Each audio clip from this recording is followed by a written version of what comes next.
Bonjour à tous, très content de vous retrouver aujourd'hui pour une nouvelle vidéo, j'espère que vous allez bien. On se retrouve donc un mois après la victoire des Celtics, c'est la dernière vidéo que j'avais faite sur ma chaîne. Après cette victoire, et pour parler, encore une fois, de basket, et de NBA plus précisément, et de cette saison, donc 2023-2024, vous l'avez certainement vu sur la miniature, de mes 10 moments les plus marquants de cette saison, les 10 meilleurs moments pour moi. C'est très subjectif, je préfère prévenir. C'est ma vision de cette saison, parce que j'ai pas vu tous les matchs, évidemment, même s'il y a beaucoup de matchs qui sont dans cette liste et que je n'avais pas vu. Donc à chaque fois, j'ai décidé de me concentrer sur un match en particulier. On fera une petite exception pour le podium. Je préfère assurer de suite les fans de basket, les vrais fans de basket. Je parlerai pas du All-Star Game aujourd'hui, parce que je l'ai trouvé particulièrement minable cette année. On va s'intéresser au basket. Et donc, on va commencer avec le premier de ces moments, la 10e position, et c'est quelque chose d'historique, pour le coup, parce que c'est tout simplement une compétition qu'on n'avait jamais encore vue en NBA, qui avait lieu pour la première fois, et donc, c'est, vous l'avez certainement compris, le In-Season Tournament, avec la victoire des Lakers. On commence par une victoire, par un titre remporté plutôt, et cette image qui, moi, quand je l'ai revue, me paraît complètement hors du temps, parce qu'on a un LeBron James qui soulève un trophée NBA avec le maillot des Lakers, Anthony Davis derrière lui, Rui Hachimura, on reconnaît l'équipe des Lakers évidemment. Il y a pas mal, avant de parler du match, je préfère parler des choses qu'on avait complètement oubliées, que j'avais complètement oubliées personnellement. Il y a pas mal de choses. L'une des premières, c'est évidemment les 5 majeurs. Côté Lakers, il n'y a pas vraiment de changement. D'ailleurs, on le voit encore aujourd'hui avec la période de transfert. Il n'y a pas énormément de changements chez les Lakers, où il n'y a plus de Taurean Prince aujourd'hui pour le coup. Mais la présence de Cam Reddish, par exemple, à la place d'Austin Reeves, ça c'est expliqué par les performances, je crois, en demi-teinte d'Austin Reeves. On verra, d'ailleurs, que dans ce match, ça va pas être le cas. Mais surtout l'équipe des Pacers, cette équipe des Pacers qui va aller jusqu'en finale de conf, je pense que je vous spoilerai en disant ça, et qui a dans son équipe Buddy Hield, déjà, qui terminera pas la saison avec les Pacers, mais aussi Bruce Brown. Moi j'avais complètement oublié que Bruce Brown, après le titre avec les Nuggets, était allé aux Pacers. Et sinon, Obi Toppin, Miles Turner, Haliburton, ça c'est plutôt normal. Une autre chose assez choquante, c'est... Alors déjà cette image, je pensais pas à ça, cette image de Darvin Ham, coach champion, c'est très particulier pour le coup, mais la chose qui m'a le plus choqué, c'est ce monsieur qui commentait le match à l'époque, et qui ensuite va évidemment reprendre le coaching de l'équipe des Bucks, et va se faire éliminer en playoff par qui ? Par les Pacers. Donc c'est assez marrant de voir ça. Franchement, je vous conseille de voir les matchs NBA qui sont, même après la saison, quand ils sont terminés, longtemps après, parce qu'il y a des choses qu'on avait complètement oubliées. Alors ce match n'est pas particulièrement fou, mais il y a des matchs qui sont assez intéressants à voir. Et on a presque l'impression d'être Dieu parfois, de savoir ce qui va se passer ensuite, donc c'est assez intéressant. C'est une autre manière de voir le sport. Pour parler du match, on a un match qui commence... sur les chapeaux de roue pour les Lakers, qui font vraiment un bon début de match. Là on voit l'attitude de LeBron James qui est assez éloquente pour le coup. On sent que c'est vraiment un titre qu'il voulait remporter. Ça on le sentait déjà en quart de finale, en demi-finale. Je crois d'ailleurs que c'est en demi-finale que LeBron James marque 3 paniers de suite à 3 points, quasiment depuis le logo. Enfin, un moment incroyable, et vraiment, c'est l'homme de la compétition, LeBron James, avec cette équipe des Lakers. On sentait vraiment qu'il avait envie de remporter ce match. On va voir que sur ce match, il fait une bonne performance, mais c'est pas tellement lui l'homme du match, pour le coup. Et donc, on a ce début de match à fond pour les Lakers. On a ici, donc, le nombre de points qui ont été marqués dans la peinture à la fin du match. Là, on voit 86 points dans la peinture pour les Lakers à la fin du match, c'est énorme. Contre 44 pour les Pacers, qui est quelque chose de plutôt normal, c'est un peu légèrement bas, mais c'est plutôt normal pour le coup de marquer 44 points dans la peinture. Mais 86 points, c'est d'ailleurs plus que à ce moment-là n'importe quelle équipe cette saison, même si c'est pas un match qui compte réellement dans la saison régulière. Et on a cette performance, donc je vous avais parlé de l'homme du match. L'homme du match, c'est lui. Même lui, il semble être surpris de sa performance. C'est donc Anthony Davis avec 41 points, 20 rebonds et 4 contres. C'est une performance folle à 16 sur 24 au tir. Bon, pour un pivot, c'est pas exceptionnel encore, mais c'est très très bien.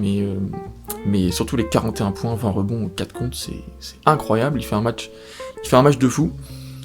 Et franchement, c'est terrible pour Anthony Davis qui fait une saison, une très très bonne saison, très peu blessé. On avait des doutes au début en se disant que les Lakers c'est compliqué parce qu'il n'y a jamais Anthony Davis, que même LeBron est beaucoup blessé. Là il a fait une saison à fond. Et malheureusement, on se souviendra de lui pour une seule image malheureusement, c'est celle de lui qui est battu par Jamal Murray au premier tour des playoffs. Je crois que c'est le match 2, avec le buzzer beater de Jamal Murray, et toute l'équipe des Nuggets qui s'écroule sur lui. C'est une image assez terrible, qui est assez drôle aussi, bon. Mais assez terrible pour Anthony Davis, parce qu'on se souvient de cette image, alors que il a vraiment fait une bonne saison. Il a vraiment fait une bonne saison en défense, en attaque. Et malheureusement, ça n'a pas payé pour les Lakers. Ils sont tombés sur plus fort qu'eux. Voilà, c'est aussi basket, hein, c'est comme ça. Le In-Season Tournament aussi, on avait un peu oublié ces parquets là, très très flashy. Là pour le coup c'est pas le pire, celui-là est assez agréable. D'ailleurs j'étais pas spécialement contre moi. C'est vrai que certains parquets orange c'était assez désagréable ou jaune. C'est vrai que c'est pas très agréable à regarder. Mais globalement je suis pas tellement contre ce In-Season Tournament, j'ai trouvé ça plutôt pas mal. D'ailleurs qui a un autre nom maintenant. Mais j'ai trouvé ça plutôt pas mal. Il y a une chose que j'avais oubliée pour le coup, c'est que cette finale, elle a lieu à Las Vegas et dans une ambiance de mort quasiment. Il n'y a pas de bruit, il n'y a pas d'ambiance. Alors il n'y a pas de musique, il n'y a pas spécialement de chauffeur de salle parce qu'on n'est pas à domicile à proprement parler pour une des deux équipes. Donc c'est très particulier. Mais comparé aux autres matchs, quand on compare aux playoffs par exemple, il n'y a pas d'ambiance, quoi. C'est assez triste. Il y a aussi ce public qui est pas éclairé. C'est très particulier. Et donc pour en revenir au match, on a un match qui quand même est assez serré. Alors on a les Lakers qui font la course en tête tout le long, mais les Pacers qui s'accrochent quand même bien. À 6 minutes de la fin, on a 3 points d'écart, mais très rapidement, voilà, on va passer. C'est la tête de Bud Hill qui me fait rire. On va passer très rapidement de 102 points pour les Lakers, de 102,99 à 115,99 en 3 minutes. Même pas 3 minutes. Et voilà, l'expression d'Anthony Davis, elle veut tout dire là. Et voilà, finalement les Lakers vont s'imposer. Il n'y a pas énormément de choses à dire sur le match. C'est un match classique. Les Lakers s'imposent, ils sont meilleurs, il n'y a rien à dire. On peut quand même parler de la saison des Pacers qui ont fait quand même une saison assez surprenante. Et on avait déjà un petit indice à ce moment-là, avec leur finale. Ils vont aller quand même jusqu'en finale de conf. Personne, je pense, aurait dit ça, même pas les plus grands fans des Pacers auraient dit ça en début de saison. Et on a une chose qui est assez intéressante, dont je voulais parler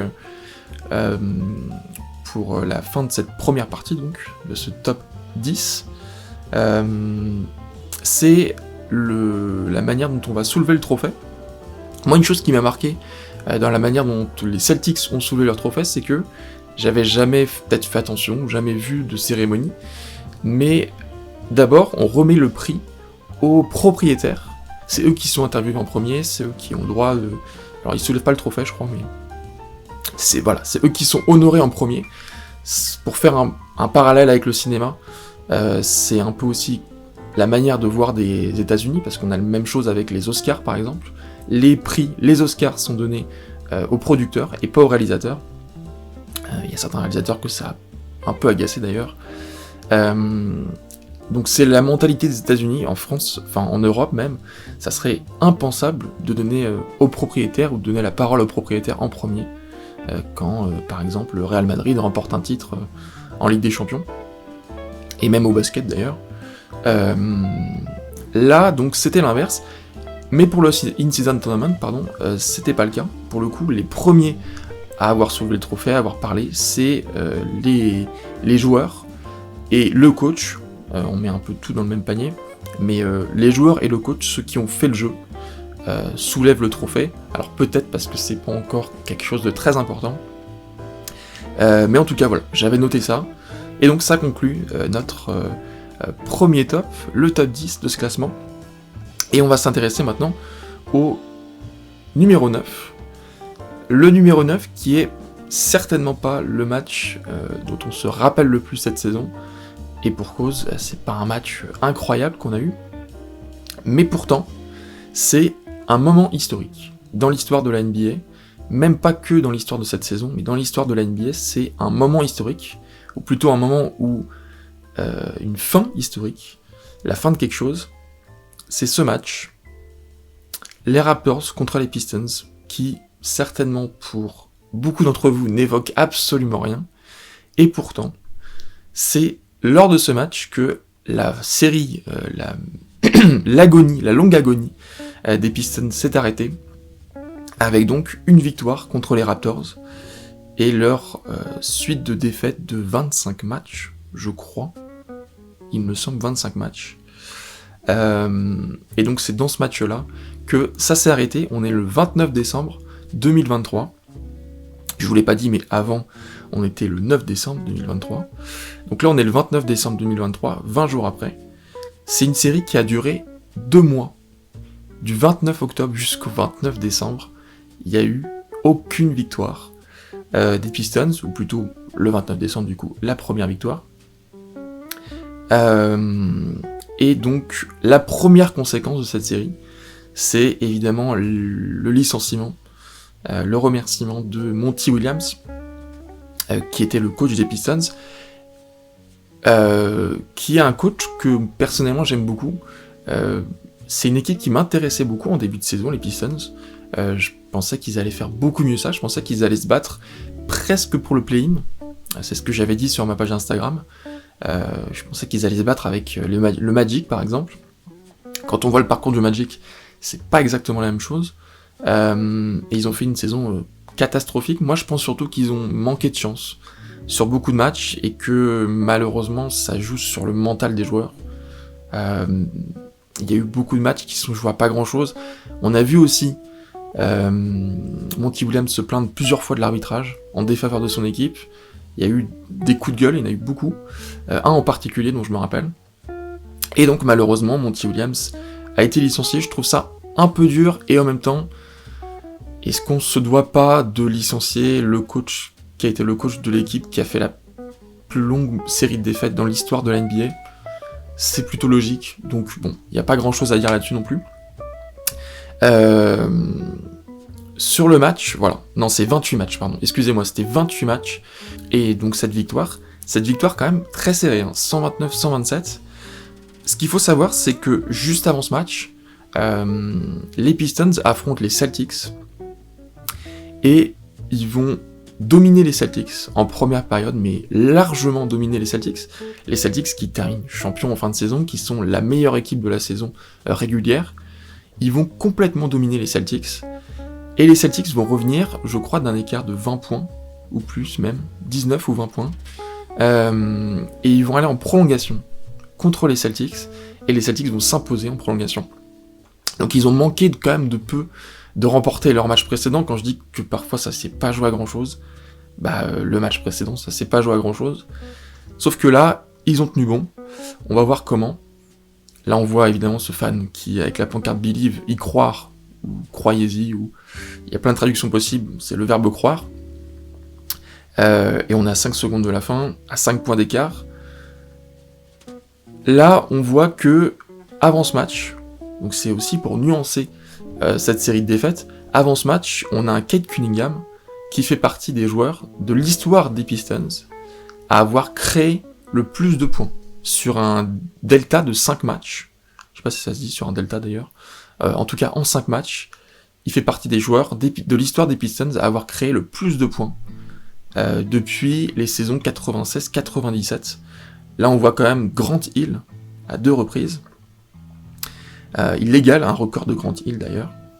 Et on voit quelque chose d'assez intéressant, c'est que toutes ces performances, elles ont été faites quasiment au même moment de la saison, en janvier, en décembre. Donc c'est assez intéressant, et on va voir que Cade Cunningham va faire vraiment un très bon match. Donc on compte évidemment les points et les assists, les passes décisives, pardon. Et là on voit qu'à la fin du match, il a quelque chose d'assez incroyable, c'est que il a 30 points, je crois même qu'il va terminer à 31, me semble-t-il. 12 passes décisives et 0 interception. 0 perte de balle, pardon. 0 perte de balle. Ce qui est très très bien, franchement, 12 passes décisives pour 0 perte de balle, incroyable. Quelque chose qui n'a pas été fait dans l'histoire des Pistons depuis Chauncey Billups. C'est là qu'on se dit que les Pistons, les pauvres, ils ont quand même pas beaucoup de chance. Et là on voit que l'écart, donc pour en revenir au match, on voit que l'écart, il est assez grand, 7 points à 1 minute de la fin, donc là on se dit qu'ils vont gagner assez facilement, et pourtant à la fin, 129-127, 2 points d'écart seulement. Il y a eu un jeu de lancer franc qui est assez terrible, je vous épargne évidemment tout ça. Je vous conseille pas de voir ce match parce que c'est pas un grand match, c'est juste un match historique, donc il fallait qu'on en parle. On voit le soulagement de Cade Cunningham. Il fallait qu'on en parle de ce match, mais voilà, c'est pas le top niveau. Et on a la joie, évidemment, des fans des Pistons qui ont le courage de venir dans la salle et qui ont eu la joie d'assister à une victoire. C'est quand même, ils font partie des rares fans des Pistons qui ont assisté à une victoire cette saison de leur équipe. Donc voilà, il fallait en parler, c'est aussi ça le basket, c'est aussi des séries de défaites. Le numéro 8, pour le coup, c'est complètement autre chose. C'est un vrai moment de basket, un vrai moment important de cette saison, qu'on a un peu oublié parce que c'est pas une équipe qui fait une saison incroyable, au contraire, mais c'est un vrai moment incroyable de cette saison que je pouvais pas ne pas mettre dans ce top 10 pour le coup. C'est le retour de Ja Morant. Ja Morant qui est un joueur incroyable, on n'a pas à en reparler évidemment. C'est un joueur, un des plus grands joueurs, un des plus grands talents actuels de la NBA. Et pourtant, il a eu une suspension de 25 matchs. C'est pas sa première suspension, malheureusement. On reparlera pas des raisons de la suspension, ni ce que j'en pense dans cette vidéo. Par contre, on va parler de son retour. C'est un moment incroyable. Donc, il revient en décembre. On est mi-décembre. Et c'est contre les Pelicans. Un match intéressant aussi. Là, on voit 6 défaites, 19 victoires. 6 victoires, pardon. 19 défaites pour les Grizzlies qui étaient 2e, je crois, l'année dernière, en saison régulière à l'Ouest. Là, ils ont fait un début de saison terrible. Ils sont mieux rattrapés, par contre, ensuite. Mais c'est très compliqué ce qu'ils ont vécu cette saison. Toutes les blessures... déjà Steven Adams qui est pas là, Ja Morant qui a manqué l'essentiel de la saison. Et donc ils affrontaient les Pelicans ce soir-là, c'était à la Nouvelle-Orléans.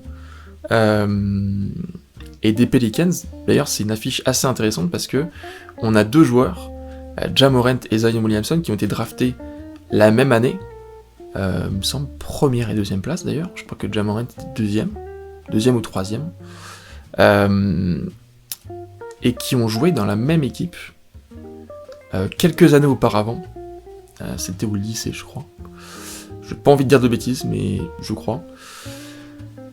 On a une équipe, vraiment la meilleure équipe possible des Pelicans, celle qui a été jusqu'au bout, qui a été excellente pendant une partie de la saison, on a tendance à l'oublier. Il y a eu un moment où c'était une des meilleures équipes en NBA avec les Clippers. Décidément, on a oublié tout ça. Avec un Zion qui a fait une bonne saison lui aussi. On parle d'Anthony Davis, Zion il a quand même plutôt tenu le coup, il y a eu quelques blessures, mais globalement c'est une des saisons dans laquelle il a joué le plus de matchs. Et donc on a cette équipe qui sera un peu différente l'année prochaine sans Valanciunas, et pourtant j'aimais bien, bref, dommage. Et cette équipe, alors là c'est différent, on a évidemment Ja Morant, Desmond Bane, ça c'est classique, Vince Williams Jr., et Bismack Biyombo en titulaire, qui devrait être a priori remplaçant, Jaren Jackson aussi titulaire. On n'a vraiment pas une grosse équipe des Grizzlies, et vraiment c'est au mental qu'il faut le faire. Et pourtant, on va avoir un très très bon match, c'est pour ça évidemment que j'en parle, c'est que non seulement c'est son retour, mais en plus il va faire un match exceptionnel. Ja Morant, un très très bon match, qui est plutôt équilibré au début, il va mettre des paniers, il va provoquer des fautes, ses premiers points c'est sur lancer franc, ensuite il va faire des passes, il va pénétrer, enfin... Classique Ja Morant, je me rappelle, à l'époque, on avait des doutes sur sa capacité physique, bah là, avec ce match, il n'y a plus aucun doute, vraiment exceptionnel. On a un Zion Williamson qui est pas exclu, mais qui est sorti au bout de 2 minutes, même pas 2 minutes, parce qu'il a commis 2 fautes. Il va un peu mieux se rattraper par la suite, mais il fait un match un peu en demi-teinte à cause de ça. Et on a une mi-temps vraiment... Par contre, à l'avantage de la Nouvelle-Orléans, malgré un bon Ja Morant, et malgré le problème de faute de Zion, Nouvelle-Orléans qui fait une très bonne première période, et c'est très difficile pour Memphis, mais Memphis va revenir. Là on voit 4 points seulement marqués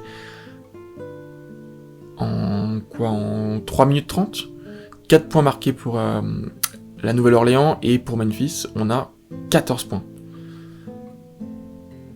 Et notamment grâce à ce bonhomme, Ja Morant, qui est incroyable, je l'ai déjà dit, qui d'ailleurs, quand il est pas sur le terrain, est crevé, parce que vraiment c'est un joueur qui donne tout, et c'est aussi pour ça qu'on l'aime quand il est sur le terrain, c'est que il donne tout, même s'il faut se blesser, il est à fond. Et ça c'est une petite différence qu'il a avec Zion, mais Zion même comme ça il se blesse, donc on peut comprendre aussi.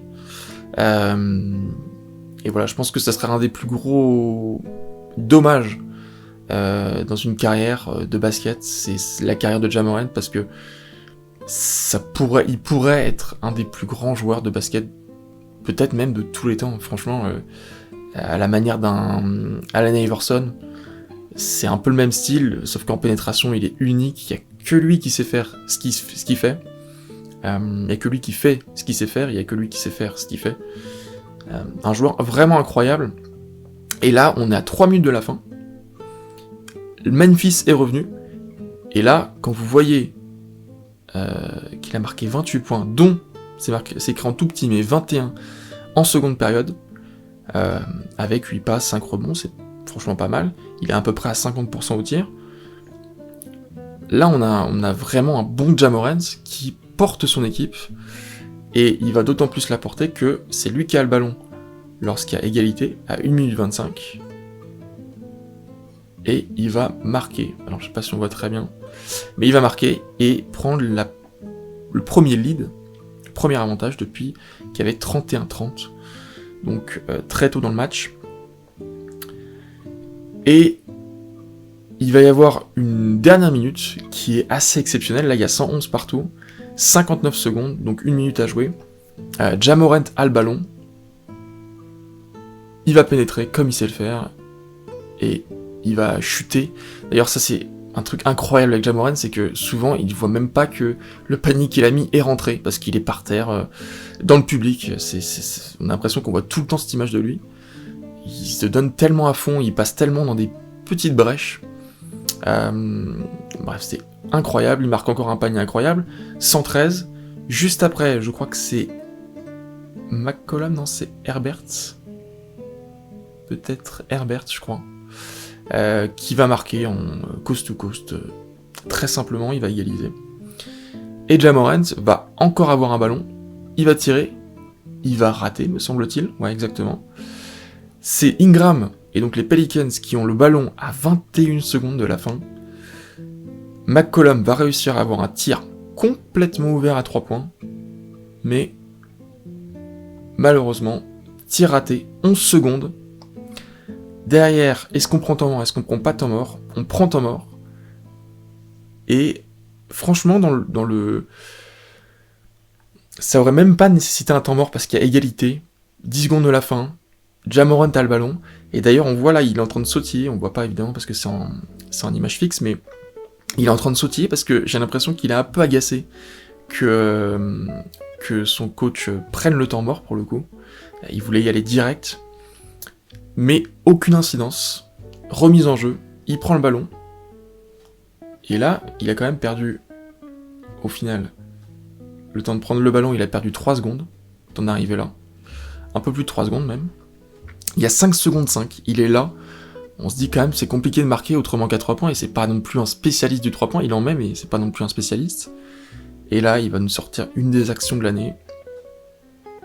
Pénétration, un côté, puis l'autre, il tire, ça rebondit, ça rentre, et buzzer beater. Buzzer beater, il remporte le match dans le temps réglementaire, il fait remporter le match à son équipe, lors de son retour après 25 matchs de suspension. C'est incroyable. Vraiment, on voit la mine dépitée de McCollum. Et voilà, la fin du match. 14 points dans le 4e quart-temps, c'est bien. Il a surtout été très bon dans le 3e quart-temps en fait. Et 34 points au final, à 50% au tir. Très très bon match. Incroyable. Et oui, voilà, il y a une dernière image sur laquelle je voulais m'arrêter, c'est ici, on voit Xavier Tillman. Xavier Tillman qui a peut-être un des plus gros deltas pour un joueur cette saison. Il a commencé donc avec les Grizzlies et il a terminé avec les Celtics en étant champion, en jouant d'ailleurs sur quelques matchs de la finale.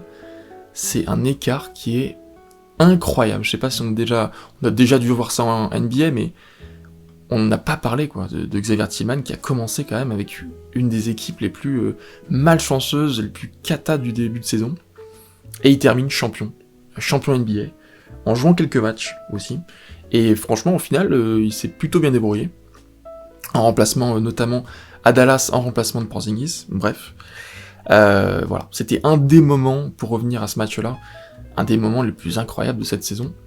En 7ème position, on a une autre performance individuelle. Là, on a 3 performances individuelles qui se suivent. Et les 3 prochains tops, donc 7, 6 et 5, ont eu lieu la même semaine.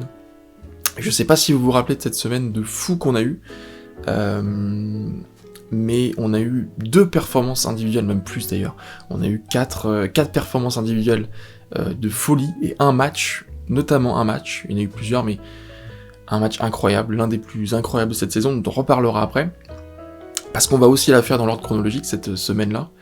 Et en début de semaine, je crois qu'on est le lundi, on a la performance de Joel Embiid, qui a mis 70 points contre les Spurs. Celui-là, je me rappelle très bien l'avoir vu, et je me rappelle très bien parce que j'étais assez hypé du fait qu'on avait Embiid contre ce qu'on a à l'image là. Embiid contre Wembanyama. Wembanyama qui a affronté... il y a eu pas mal de duels intéressants, hein, notamment dans la raquette. Notamment en fin de saison, quand il a affronté Jokic à 2 reprises. Et là, ce duel-là, je l'attendais énormément. On était, me semble-t-il, à San Antonio. Non, pas du tout. On est à Philadelphie, excusez-moi. Et on va avoir un duel entre les deux, franchement, qui va tenir toutes ses promesses. Parce que Wembanyama aussi, on l'a oublié ça évidemment, mais Wembanyama aussi va faire une performance phénoménale. Mais évidemment, celle qu'on retient, c'est celle d'Embiid, qui a quand même pas eu de chance, hein, qui s'est beaucoup blessé cette saison, et qui a très peu joué au final. Il est revenu en play-off, mais c'était pas le Embiid à 100%. Donc on a ce match qui dès le début, ça commence mais à fond avec le duel, alors à distance, parce que là on voit qu'il y a Wemby qui a le ballon dans la main, il est défendu par notre Nico national, Nico Batum, et Embiid est dans la raquette, donc ils se sont pas défendus dès le début. Après ils se défendront pas mal l'un sur l'autre, mais il n'y a pas eu que ça, évidemment ils ont essayé de changer en défense. Et là on a Wemby donc qui a le ballon dans la main, qui qui met à 3 points. Je crois qu'il met 2 paniers à 3 points dès le début du match. Pour commencer à fond. Ouais, là aussi, voilà. Panier à 3 points, et bim. 12-5. Les Spurs qui commencent à fond. C'est souvent arrivé cette saison, ça, par contre. Pour avoir regardé presque l'essentiel de leur match, on va dire 70 matchs peut-être des Spurs. Même peut-être plus. 75, je dirais. Match des Spurs. Ils ont souvent commencé comme ça. Et après, ça s'est déhité progressivement. Et parfois, ils sont revenus. Parfois, pas du tout. Parfois, ils sont passés à rien de gagner des matchs aussi. On a tendance à l'oublier. Et là, il commence très très bien, Wembanyama. On voit qu'il est sur une période, donc là on est fin du mois de janvier, je l'ai pas dit. On est fin du mois de janvier, dans les 10 derniers jours de janvier. Là, on peut voir que Wembanyama, vraiment, il a haussé de niveau. Sur les 10 derniers matchs, il est à 24 points, donc au-dessus de ses standards, à 53% de réussite au tir, 8 rebonds, ça c'est un peu en dessous, et 3,6 contres par match. Donc c'est au-dessus de son standard qui sera à 3,5. On le verra plus tard d'ailleurs. Et il était au-dessus de toute la NBA en compte. Enfin, c'est à ce moment-là vraiment qu'il devient rookie de l'année. Parce que au départ, alors on devait parler de Embiid à la base, mais on va quand même un peu parler de Wembanyama aussi, même si on en parlera un peu plus tard évidemment. C'est vraiment à ce moment-là qu'il prend le titre de rookie de l'année, qu'il commence à être seul en tête. Parce qu'au départ, on a tendance à oublier, mais à ce moment-là, au moment où il joue ce match, pas une seule fois il a été élu rookie du mois. Et ça, on l'a oublié que les 2 premiers mois, il n'est pas rookie du mois. C'est Chet Holmgren qui remporte les 2. Il est parfois rookie de la semaine, même souvent d'ailleurs. Mais ça se joue vraiment à l'équilibre entre les deux. Et au final, c'est lui qui remporte d'assez loin le titre de rookie de l'année. Il n'y a pas trop de questions à se poser. Là, on va quand même en revenir au match. Hein. Là, on a l'affrontement qu'on voulait tous voir. Wembanyama, Embiid. Et Embiid qui est incroyable dans ce match. Franchement, le regarder, c'est presque énervant, c'est presque pas fun, comme on peut avoir du fun en regardant Ja Morant. Là, c'est presque un cheat code, quoi. On lui donne la balle et il marque. Il marque partout. Il marque dans la raquette, en pénétration, parce qu'il s'impose avec sa force. Il marque aussi parce qu'il a beaucoup d'adresse à mi-distance. Il peut marquer à 3 points aussi. Enfin, c'est le pivot moderne et avec beaucoup de force. C'est incroyable. Il a complètement mérité son titre de MVP l'année dernière. Et il l'aurait peut-être été encore cette année s'il n'avait pas été blessé. Ça, c'est une des grosses questions qu'on peut se poser. Un des plus gros what-if. Là, voilà, pareil, dans la raquette, Zach Collins, il peut rien faire. Même Wembanyama, il se fait retourner sur pas mal d'actions en début de match. Après, il devient un peu plus costaud en fin de match. Mais voilà, et puis au lancer franc, le nombre de lancers francs qu'il marque, c'est pour ça aussi que c'est presque pas fun. Hein. Il y a beaucoup de lancers francs, voilà, il marque de partout. Et là, on a joué 10 minutes dans ce match, il a joué les 10 minutes en entier, et il a marqué 20 points. Ça, c'est fou, quoi. Il est à 20 points, on n'est même pas à la fin de ce premier carton, je crois qu'il sera à 24 ou 26 points à la fin du premier carton, c'est une folie. 5 rebonds de passe, c'est même pas énorme, mais c'est au nombre de points et ce qu'il apporte à son équipe. Mais par contre, on voit que ça reste quand même assez équilibré. 28-30, c'est assez équilibré. Et là, ça le reste encore. Les Spurs qui sont devant et qui font une bonne première période, surtout un bon premier quart-temps. Mais là, regardez ce qu'il va faire. Cette action, elle est folle. Là, il dribble, donc il est défendu ici. Bon, Osman est un peu en retard. Mais là, il y a Zach Collins. Non, c'est pas Zach Collins d'ailleurs. Qui c'est qui défend ? Ah, c'est peut-être... je sais plus comment il s'appelle. Le tireur fou à 3 points. McDermott, je crois. Qui défend sur lui. Et là, il passe sur le côté, sans toucher la ligne. Ouais, c'est ça, c'est Sean McDermott qui défend. Là, il y a Zach Collins qui défend, il y a McDermott. Il va perdre le ballon, je crois, à ce moment-là. Non, on le verra après, ça. Ils sont 3 à défendre sur lui, et il va quand même monter, et il va quand même le mettre, ce panier. Là, on le revoit mieux. Regardez, il tourne. Là, il perd le ballon en rentrant sur Zach Collins, parce qu'il veut la faute, je pense. Et il perd le ballon, il reprend le ballon, il a le temps de faire ça. C'est incroyable, alors que tout le monde a les mains en l'air, évidemment. il remet en haut, et il va prendre la faute, hein, parce que Zach Collins, évidemment, il défend beaucoup trop près, il le touche. C'est pas très très bien défendu non plus. Mais en même temps, c'est impossible de défendre. Là, ce plan est incroyable. Et t'as Embiid qui met le panier, voilà, sans trop de questions, ça touche tout, mais au final, ça rentre. C'est Embiid, du Embiid dans le texte. Là, on voit que à ce moment-là, il était très très chaud, parce que il se battait pour le record, qui est quand même très très loin, on peut le voir, du plus grand nombre de matchs consécutifs à plus de 30 points dans l'histoire de la NBA, détenu par, comme beaucoup de records, Will Chamberlain, évidemment, sur, je crois que c'est la saison de fou en plus qui fait 61-62, mais qui a été, on va pas dire battu, mais James Harden a quand même fait le maximum en 2018-2019, et là Joel Embiid qui continuait de faire une série de fous, qui était en bas d'ailleurs un des records de Will Chamberlain, parce qu'on le voit beaucoup là, et donc ça c'est incroyable quand même, donc faut pas sous-estimer ça. On a une mi-temps qui est quand même assez équilibrée, enfin un résultat plutôt à la mi-temps qui est assez équilibré, 4 points d'écart seulement entre Philadelphie et San Antonio, alors qu'il y a un vrai écart de niveau quand même. Et là, on a, en première période, le résumé des deux joueurs, 18 points pour Wemby, 34 points pour Embiid. Ça serait déjà un match incroyable, 34 points, mais lui c'est sa mi-temps seulement. À 10 rebonds, donc il est déjà en double-double, tranquillou. D'ailleurs, c'est le plus de points inscrits par un joueur des Sixers depuis 96-97. Bon, bref, c'est des stats incroyables. Et ça va continuer, évidemment, ça va pas s'arrêter. Hein, parce que là, il a inscrit 34 points en première période, il va en inscrire 36 en seconde, donc encore plus. On a Tyrese Maxey qui a fait aussi une saison incroyable, faut un petit peu en parler quand même. Tyrese Maxey, j'ai moins suivi les Sixers parce que ça m'intéressait moins cette saison, mais la saison de Maxey est quand même folle. Y a rien à dire, c'est le MIP, c'est voilà, rien à dire. Là on a Embiid qui remonte le ballon, qui va passer comme il veut, comme une lettre à la poste, ça rentre. Et là on a un écart quand même qui est plus conséquent.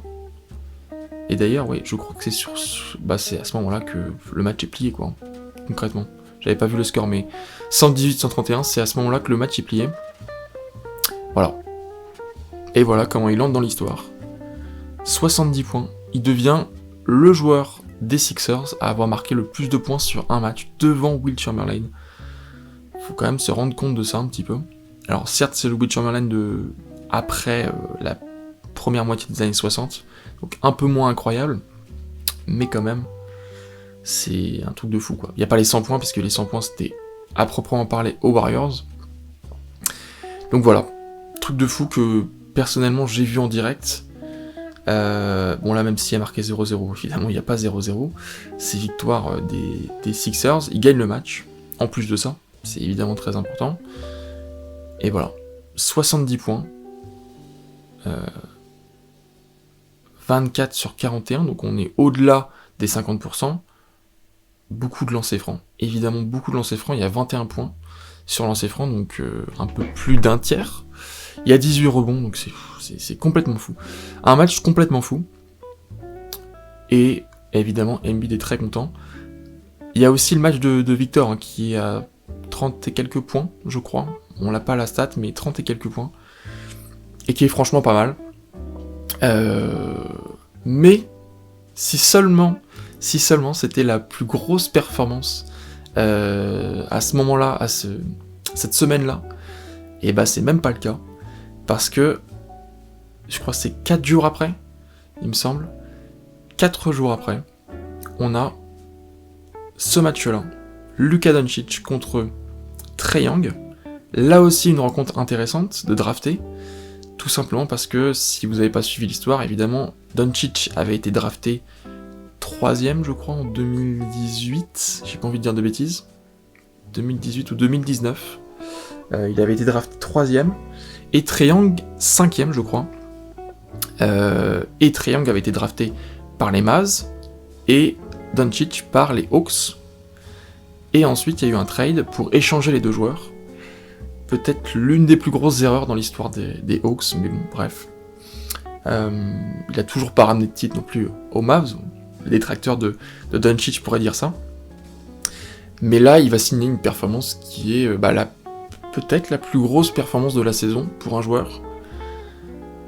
On a donc cette équipe, le classique des Hawks, qui sera pas pareil d'ailleurs la saison prochaine, puisqu'on a un Français qui va débarquer, et puis on a Dejounte Murray qui va partir. Et là par contre, très intéressant aussi, on a un peu oublié, mais Grant Williams, déjà Josh Green titulaire, c'était pas tellement le cas ensuite, mais il a quand même joué pas mal de minutes en play-off, mais Grant Williams titulaire, ça, quand j'ai revu ça, je me suis dit ah oui c'est vrai. C'est vrai que il était du premier match contre Wemby en tout début de saison, mais à part ça, Grant Williams, j'ai pas un grand souvenir de lui au Mavs, évidemment. Donc ça c'était avant, c'était quelques semaines, quelques jours avant le trade évidemment avec Daniel Gafford qui va arriver, et puis également PJ Washington. Pour ce match, on a la chance d'avoir Trae Young et Clint Capella. Par contre, on a Maxi Kleber et surtout Kyrie Irving qui est absent. Il a été pendant longtemps quand même cette saison. J'ai trouvé qu'il y a eu beaucoup de blessures de Kyrie Irving. Ce qui est aussi intéressant, c'est que on a une conférence juste avant le match, ou pendant le match, je sais plus, l'extrait d'une conférence de Jason Kidd qui nous dit que l'important ça va être de scorer contre les Hawks. On va voir ça avec le score final, mais l'important ça va être de scorer. C'est assez marrant qu'il dise ça quand son meilleur joueur va marquer, désolé de vous spoiler, 73 points pendant le match. Et que leur jeu va se baser sur l'attaque, et que c'est la manière dont ils vont attaquer qui va avoir un lien sur leur défense, avoir une conséquence sur leur défense. C'est assez marrant de dire ça, parce que moi c'est la première fois que j'entends ça. Normalement au basket, on dit plutôt l'inverse, même en général dans les sports d'ailleurs, on dit plutôt l'inverse, on dit plutôt que c'est la défense qui est la base de l'attaque, qu'on défend et qu'après on attaque. Je suis plus fan de cette théorie-là que de ce que dit Jason Kidd, et d'ailleurs on a vu que en playoff ça lui a pas fait que du bien, ça a pas fait que du bien aux Mavs, de pas toujours trop défendre, alors qu'ils avaient des joueurs pour défendre en plus. Bon, ça c'est autre chose. On a le premier carton donc de Luka Doncic, qui met 18 points. Donc c'est un peu moins qu'Embiid quand même. C'est après qu'il va surtout marquer. 18 points quand même. Pas trop de passes décisives. Ça c'est un peu son manque dans ce match. Mais voilà, pour le coup c'est comme Embiid. Il peut marquer de où il veut. C'est même plus impressionnant qu'Embiid parce qu'il marque moins le lancer franc. Il y a plus de points dans le jeu pour le coup. Et il marque de partout. Je crois qu'après, voilà, on voit le panier. Voilà, c'est ici. On a la distribution des points, et qui va être assez équilibré pendant tout le match. 18 points dans la peinture, 21 points à 3 points, évidemment ça rapporte beaucoup de points à 3 points. Après c'est 7 tirs, donc ça ferait 14 points si on le ramenait à 2 points, les tirs à 3 points. 8 points à mi-distance, 10 points avec lancer franc. C'est, bon déjà 57 points à l'approche du 4e carton, c'est fou. Mais on voit que la distribution des points est très très régulière, qui peut marquer de partout et qui marque de partout sur un match. C'est très très équilibré, et c'est un des rares joueurs, franchement, peut-être Jason Tatum le fait aussi, peut-être aussi bien parfois, mais Doncic c'est peut-être au-dessus encore. Franchement, ce qu'arrive à faire Doncic c'est incroyable, ce niveau de régularité c'est fou. On a une mi-temps quand même qui est assez équilibrée, 66 partout, il y a beaucoup de points marqués, on va le voir à la fin. On va le voir ici, 148, 143, sans prolongation. On verra sur le match d'après qu'il y aura des prolongations, donc ça va être différent. Ça va être un peu le même score, mais avec 2 prolongations. Là, on a un match comme ça, sans prolongation. Ça a été un des petits défauts cette saison parfois, de marquer trop de points. On a vu ça aussi avec les Pacers beaucoup. Mais bizarrement, pas sur les 2 matchs dont on va parler des Pacers, dont on a déjà parlé d'ailleurs, un peu. Il y aura un autre match ensuite. Voilà. Et voilà là où se place Doncic, parmi les meilleurs scoreurs de l'histoire de la NBA, parce que déjà il est meilleur scoreur de l'histoire de la franchise sur un match avec ça, avec cette performance. Quand même, en quelques jours, on a eu Embiid et lui, et il est vraiment pas loin, quoi. C'est le 4e, à égalité avec trois autres joueurs, dont je crois Will Chamberlain, je dirais Elgin Baylor, me semble-t-il, et j'aurais pas l'autre, mais voilà, il est entouré de Kobe Bryant, Will Chamberlain, c'est des énormes noms, et maintenant il y a Doncic là-dedans. C'est incroyable, c'est une performance incroyable qui se passe un jour avant peut-être le match de l'année. Donc on entre dans le top 5 maintenant, des meilleurs moments de la saison, et ça pour le coup j'aurais du mal qu'on dise que ça n'a pas sa place ici, parce que c'est un match incroyable que j'avais pas vu pour le coup à l'époque, que j'ai découvert en préparant cette vidéo. C'est le match entre les Lakers et les Warriors. Alors d'ailleurs j'ai découvert avec ce match que c'était pendant la Rivals Week, donc la semaine des rivaux, et c'est pendant cette semaine-là qu'on a vu des choses incroyables, des performances incroyables, et on a cet affrontement évidemment LeBron James, Stephen Curry. Je sais pas si on a besoin de rappeler à quel point cet affrontement est fou et historique dans l'histoire de la NBA, et c'est la première fois que les Lakers et les Warriors s'affrontaient. Alors je crois que on l'a ici. Ah non, c'est Stephen Curry et LeBron James, c'est la première fois qu'ils s'affrontent, alors que les deux équipes sont à 50% de victoire ou moins que 50% de victoire. C'est dire si on est à la fin de cette période, la fin du règne de ces deux joueurs incroyables. Et pourtant, pendant ce match, on n'a pas du tout l'impression que c'est la fin de leur règne, on a l'impression qu'ils sont en plein dedans. Ça a été un match incroyable, qui se passe donc sur la belle baie de San Francisco. On voit le Chase Center qui, me semble-t-il, c'est ça, le Chase Center, juste ici. Et donc on voit 23-23, 23 victoires, 23 défaites pour les Lakers, à 50%, tout juste, et 19-23 pour les Warriors, qui n'iront même pas en playoff, au final. Ça va rester assez intéressant, parce que ça va rester comme ça jusqu'à la fin de la saison, finalement. Et là, du coup, on est samedi soir, donc c'est ça, donc je crois que le match d'avant, c'était vendredi soir, le match d'Embiid lundi soir, et là, on est samedi soir, le prime time, évidemment pas en France, mais aux États-Unis. Et on a, dès le début, dès le premier quart-temps, un très beau match. Ce match-là, vraiment, je vous conseille de le revoir, parce que c'est un très très beau match de basket, quoi. On a tout. On a Draymond Green, je sais pas si on le verra. Bon, là, on a l'action de Stephen Curry qui marque à 3 points, qui commence incroyablement bien. Match très équilibré, offensif, mais pas trop, il y a de la défense aussi un peu. Bon, bref, on a le retour de Draymond Green, qui était revenu quelques matchs avant, je crois, c'est pas son match de retour, mais qui évidemment avait eu la suspension, ça non plus je ne reparlerai pas beaucoup, avec Rudy Gobert, le geste qu'il avait eu, et sa suspension. Là on est à son retour, et à son retour il va faire des choses assez incroyables, de très bonnes choses pour l'équipe. Et donc là on a l'action encore une fois de Steph Curry, qui est très très bon pendant cette première période, et très bon pendant tout le match d'ailleurs. Et le jeu aussi de LeBron James qui est incroyable au scoring, qui est incroyable à la passe, au rebond aussi. Là cette passe elle est folle pour D'Angelo Russell. Bam. Et à la mi-temps on a 68-63, donc là aussi beaucoup de points inscrits. Ça reste quand même pas trop excessif. On voit comment les Warriors inscrivent leurs points. On voit comment les Lakers inscrivent leurs points. Points dans la peinture. Il y a quand même une différence un peu moindre que pour le match des Pacers dont on avait parlé plus tôt. Et on a eu 9 égalités, 16 changements de leader. En première période, c'est incroyable, ça change beaucoup de leader. C'est un super match. Deuxième seconde mi-temps plutôt. Troisième quart-temps. C'est un peu différent, c'est historiquement le quart-temps des Warriors. On aura la stat après, je crois. Bref. Et là, on a un Steph Curry qui a 16 points, LeBron James a 18 points. Voilà, ils sont très bons. 6 sur 10, 7 sur 10, 2 sur 3 à 3 points, 4 sur 8. y a rien à dire. C'est excellent. Et on a cette image-là qui est peut-être pas l'image de l'année, mais une des plus belles, je trouve.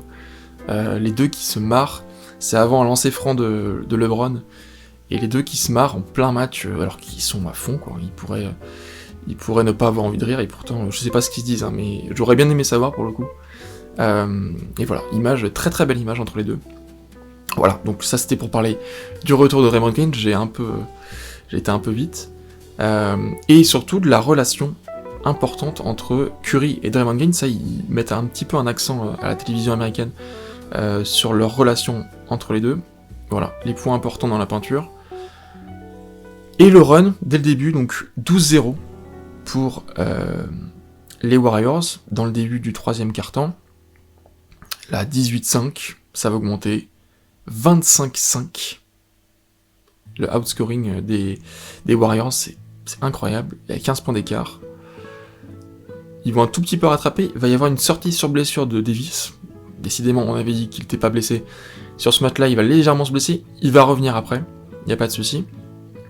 Et ensuite, les Lakers, pendant son absence, bizarrement, vont revenir. Ils vont faire un run de 14 points. C'est un match quand même de run. Même en tout début de match.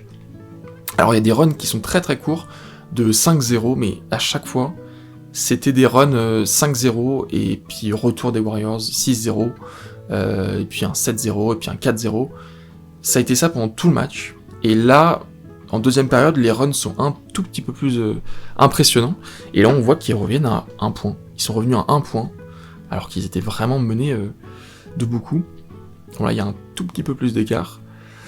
Il y a un buzzer beater, j'en ai pas parlé, à la toute fin de la première période de LeBron James. Et il y a aussi un buzzer beater encore plus incroyable de Podziemski, le rookie. Très bon rookie d'ailleurs. Podziemski donc qui prend le ballon, 2 secondes 4, il tire, le petit flotteur, et il marque. Voilà, donc le buzzer beater, en plus d'avoir un beau match, et on va le voir plus tard, il y a des buzzer beaters.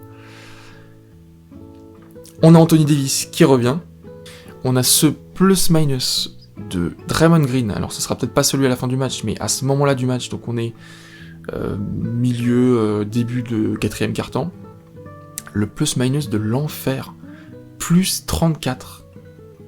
Alors que son record sur la saison c'était 19, même s'il avait loupé pas mal de matchs. 34 points en plus-minus, c'est incroyable, et quand il est pas sur le parquet, c'est moins 27 pour les Warriors. Ça, c'est un chiffre qui est incroyable, franchement. C'est des chiffres de MVP, quoi, c'est même au-delà. Bon, bref, incroyable. À 1 minute 30 de la fin du match, les Lakers reviennent et passent devant. C'est leur premier lead depuis le début du 3ème quart-temps. Donc à la toute fin du match. Là, on a 28 secondes à jouer. Et ça va être, vous allez voir que ça va être très rapide, après ça va être très important ce qui va se passer. On a 28 secondes à jouer, 30 secondes à peu près. 3 points d'écart. Évidemment, on sait que cet homme-là, parce qu'il est en mort là, on sait que cet homme-là est très bon à 3 points, donc la télévision américaine est pas trop bête, elle se concentre sur lui. Sauf que ça va pas être ce qu'on va attendre particulièrement, parce qu'il y a 3 points d'écart, on se dit il va tirer à 3 points. Remise en jeu de Klay Thompson. Klay Thompson, j'en ai pas trop parlé, mais il fait un premier carton terrible, je crois à 2 points, me semble-t-il. On en reparlera après, mais il est beaucoup plus incroyable après dans le reste du match, notamment dans le 3ème quart-temps. Il remet en jeu, c'est Kuminga, me semble-t-il, qui prend le ballon, ouais c'est ça. Ouais, c'est Kuminga, qui passe le ballon à Draymond Green. Draymond Green qui passe à Stephen Curry. Stephen Curry qui tire. Stephen Curry qui rate. Là on se dit c'est fini, mais non. Rebond de Kuminga. Il y a Klay Thompson qui essaie de tirer à 3 points. Et là il y a quelque chose que j'ai pas compris. Alors j'ai revu l'action plein de fois. Je ne comprends pas pourquoi les arbitres sifflent. Et sifflent jump ball. Parce que là, et d'ailleurs personne ne comprend trop pourquoi. Là on voit Stephen Curry qui écarte les bras, qui a pas l'air de comprendre. D'Angelo Russell encore moins. ça s'explique, là ouais, on a la colère des Lakers, ça s'explique, finalement il y a jump ball, je sais pas pourquoi ils ont sifflé jump ball, mais bon, il y a jump ball, récupération de Draymond Green, qui passe donc à Stephen Curry a le ballon, 18 secondes à jouer, et il va pénétrer, Stephen Curry qui va mettre le ballon dedans, et qui va revenir à 116 points, à 1 point plutôt, 116-117, le ballon est à Anthony Davis, remise en jeu là, on a vu, remise en jeu, Anthony Davis, et là va y avoir une faute de Draymond Green, qui peut créer une petite polémique, parce que il y a le bras qui écrase le visage, c'est pas nécessaire, c'est sûr, qui écrase le visage de Davis, c'est pas exceptionnel comme geste, finalement il y aura pas faute flagrante, je crois, ni une ni deux d'ailleurs, et lancer franc, 2 lancers francs pour Davis, mais Davis qui va en rater un. Il va rater un lancer franc, remise en jeu de Podziemski, ballon à Stephen Curry qui court, il est défendu par Anthony Davis qui est en train de se faire courser, vraiment, il n'a pas le niveau pour courir après Stephen Curry, et c'est pour ça qu'on a un petit renfort là, d'ailleurs, Austin Reeves qui revient, sauf que Podziemski part de ce côté-là, il laisse la place à Stephen Curry, là, en fait, on comprend que Stephen Curry, il va pas tirer, même s'il reste 10 secondes, il a quand même un doute, Austin Reeves, il regarde quand même Stephen Curry, il dit, il est quand même malin, celui-là, mais, en fait, Podziemski l'attire vers l'extérieur, ça c'est assez intelligent, c'est aussi ça qui fait que ça va marcher. Et là, on a Stephen Curry qui va faire un crochet, un peu comme Dembélé au foot, il va faire un crochet, et là, il va se faire complètement avoir, Anthony Davis, et il va mettre un panier tout simple vraiment, petite ficelle, tac, et pour égaliser, à 118 partout, ils vont laisser 5 secondes 9 aux Lakers, les Lakers qui vont perdre le ballon. Finalement, c'est Klay Thompson qui va tirer le Ave Maria pour essayer de l'avoir, ça marche pas, prolongation, et c'est la première fois, c'est assez unique d'ailleurs, j'aurais jamais pensé que cette stat existait, c'est la première fois que Stephen Curry et LeBron James vont s'affronter dans une prolongation en saison régulière, c'est arrivé 3 fois en playoff, mais jamais en saison régulière, donc ça, évidemment, c'est très sympa. Remise en jeu, LeBron James qui fait un match de fou, qui réalise son 110e triple-double en carrière, c'est le 5e meilleur de tous les temps, derrière Nikola Jokic, c'est dire si Nikola Jokic a été vite pour faire ses triple-doubles. Là on a les stats incroyables aussi de Draymond Green, très très équilibré, presque en triple-double lui aussi, et ce match qui continue d'être équilibré. Là on voit l'affrontement, et vous allez voir à quel point ça va monter les stats en prolongation pour les deux. On a l'affrontement, donc 30 points, 33 points, 6 paniers à 3 points, 18 rebonds, 11 passes décisives pour LeBron, qui va pas s'arrêter là d'ailleurs. On a 11 secondes de la fin, les Warriors encore une fois sont derrière, c'est fou d'avoir mené autant et de se retrouver tout le temps derrière. Remise en jeu. Et là c'est assez intéressant parce qu'on voit, on a vraiment une combinaison qui peut pas être plus claire, franchement. On a Austin Reeves qui défend Klay Thompson qui est tout seul sur le logo, remise en jeu Podziemski. On a les 3 autres Warriors qui sont sur une même ligne, défendus sur une même ligne, alors même Russell se met sur la même ligne pour défendre. Derrière, il va y avoir remise en jeu, alors ça cafouille un peu Curry, Draymond Green, bon ça va pas changer grand chose, parce que Draymond Green va avoir le ballon. On pense tous que ça va revenir à Stephen Curry, et en fait non, il passe au-dessus. Il y a l'écran de Stephen Curry pour Klay Thompson qui a pas mis un panier en première période, qui s'est un peu rattrapé ensuite, mais qui fait pas un match exceptionnel. Et là, il tire à 3 points et il le met dedans. Là, on voit le ballon qui est juste là. Il le met dedans en laissant 5 secondes 9, une nouvelle fois, deuxième fois de suite, aux Lakers, à égalité. Voilà, et là on a la stat qui est folle. 2 points en première période, 19 depuis. 7 sur 15, donc à 50%. Et il était à quoi? À 12%. 12% au départ.